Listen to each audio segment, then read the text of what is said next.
네, 물류창고는 화재가 났다 하면 대형 인명피해로 이어지는 곳인데요. 2008년 이천 냉동창고에서도 판박이 사고가 발생을 했었습니다. 네, 비슷한 형태로 반복되는 대형 참사, 왜 계속 일어나는 걸까요? 전문가와 함께 짚어보도록 하겠습니다.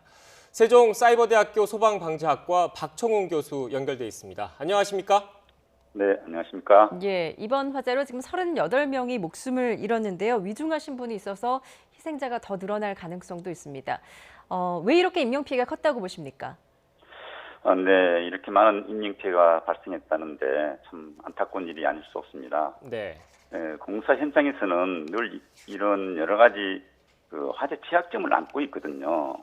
그렇기 때문에 화재가 발생하면은 또 작업하신 분들이 또 여러분들이 또 작업을 하게 되는 것이고, 그럼으로써 대형 화재가 발생할 수 있다고 볼 수 있거든요. 네.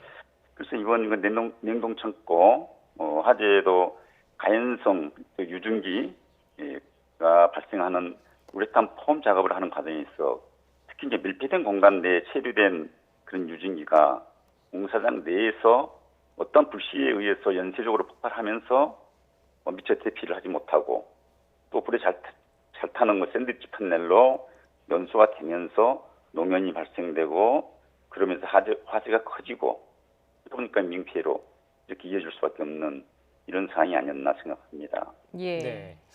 교수님, 그런데 화재는 현재까지는 지하 2층에서 발생한 것으로 추정이 되고 있습니다. 그런데 2층에서 인명피해는 가장 많이 발생했거든요. 어떤 이유가 있을까요?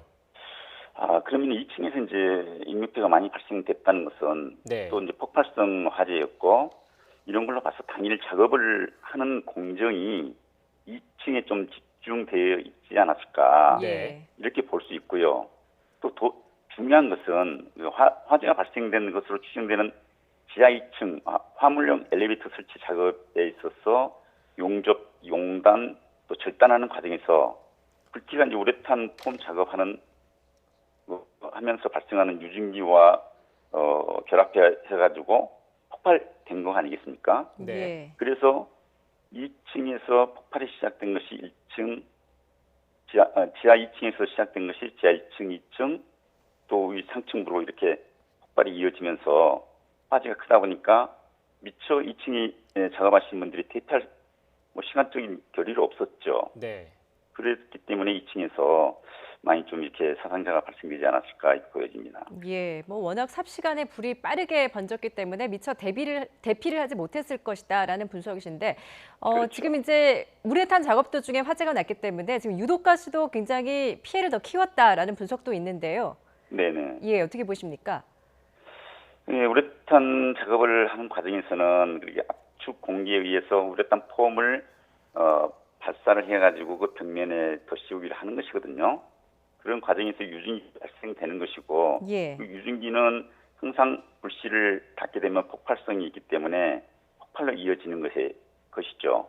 일반 화재 같은 경우에는 화재가 커지는 과정이 복사열이라든지 대류 이런 것에 의해서 화재가 커지지만 예. 일단 폭발성 화재는 최적이 팽창하면서 일순간에 일어나기 때문에 미처 대피하지 못하는 거예요. 그래서 인명피해가 이렇게 발생되는 것이거든요. 네. 지금 합동 감식이 이제 진행이 됐고 이제 정확한 화재 최초 발화에 대해서는 이제 정확한 원인은 추가적으로 조사를 해봐야 되겠지만 그 우레탄 폼 작업을 할 때 화재 예방 안전 수칙을 제대로 지킨 게 아니지 않느냐 이런 지적도 나오는 게 사실이거든요. 어떻게 보십니까? 그렇습니다. 저도 이제 그 부분에 대해서는 같은 생각을 가지고 있어요. 네. 예. 화재라는 것은 언제든지 일어날 수가 있고 그런 취약 요인을 특히 공사 현장에서는 가지고 있을 수밖에 없는 것이거든요. 그렇다면은 그 공사장에서 작업을 하시는 분들에 대한 화재 안전 수칙을 교육하고 관리하고 또 그분들이 제대로 지킨 것인가를 항상 체크를 하는 감독자의 역할이 무척 중요하단 말이에요. 예. 네. 그러면은 그런 작업이 시작될 때는 감독자의 역할과 또 특히 불씨로 인해서 폭발성이 있는 작업을 할 때는 불씨가 있는 작업과의 시간대별, 일정별을 좀 조정할 필요도 있는 것이거든요. 이런 부분도 앞으로 우리가 좀 개선을 해야 될 것 같아요. 네. 예. 지금 이 건물의 구조가 또 샌드위치 패널로 돼 있었기 때문에 더 피해를 키웠다라는 지적도 있습니다. 이 샌드위치 패널이 좀 어떤 특성이 있는지 좀 전해주시죠. 그렇죠. 예, 샌드위치 판이라는 것은 양쪽에 이제 철판을 대고 그 안에 압축된 스티로폼을 된 형태로 우리가 샌드위치 판넬이라고 그러시거든요. 네. 예. 근데 그게 이제 화재가 발생되면은 그 속에서 그 스티로폼 압축된 스티로폼이 타 들어가면서 농연을 발생하게 되고 네. 그게 이제 화재로 이어지면은 어떻든 큰 불로 이어질 수밖에 없는 것이죠. 그래서 이 샌드위치 판넬로 인해서 우리가 어제 오늘 일이 아니지 않습니까? 네. 그런 문제점을 항상 갖고 있는데 그래서 저는 이제 이렇게 좀 보고 있거든요. 샌드위치 판넬이 이제 가격 면에서 좀 이렇게 저렴하고 편리하게 이제 시공을 할 수 있다 보니까 예. 많이 사용을 한단 말이에요. 그렇다면은 이 부분에 좀 불연성 있는 또 난연성을 좀 이렇게 좀 해서 불에 잘 타지 않는 걸로 좀 개선을 해 나간다든지. 지금 사실은 불에 잘 타지 않는 샌드위치 판넬이 있어요. 네. 예. 그게 이제 그라스우드라는 재질인데 이건 가격이 좀 크단 말이에요. 가격이 비싸다 보니까 시공하는 입장에서는 이런 제품 잘 안 쓴단 말이에요. 그래서 가격이 저렴한 샌드위치 판넬이라도 난연성, 불연성 그 제품을 좀 첨가해서 출시 당시부터 이런 것들을 좀 불에 잘 타지 않도록 해야 되지 않겠는가 이렇게 보고 있습니다. 네. 예. 교수님 이제 말씀하신 거 들어보면 이제 불에 잘 타지 않는 샌드위치 패널 같은 불연성 소재의 샌드위치 패널도 있는데 이제 가격이나 그렇죠. 시공의 편리성 등 때문에 이제 개선이 되지 않고 있는 것 같다라는 말씀이신 것 같습니다. 그러면 그렇죠. 그 이 패널과 관련해서 이제 화재가 났을 때 대형 참사가 나지 않도록 이제 관련 규정이나 뭐 이런 걸 좀 강화해야 할 필요는 없을까요?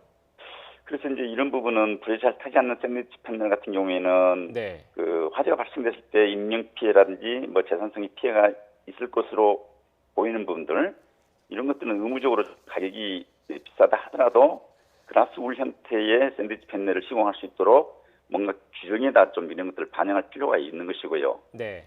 또 중요한 것은 그 건축주의 그 자기 책임성의 역할이 참 중요하거든요.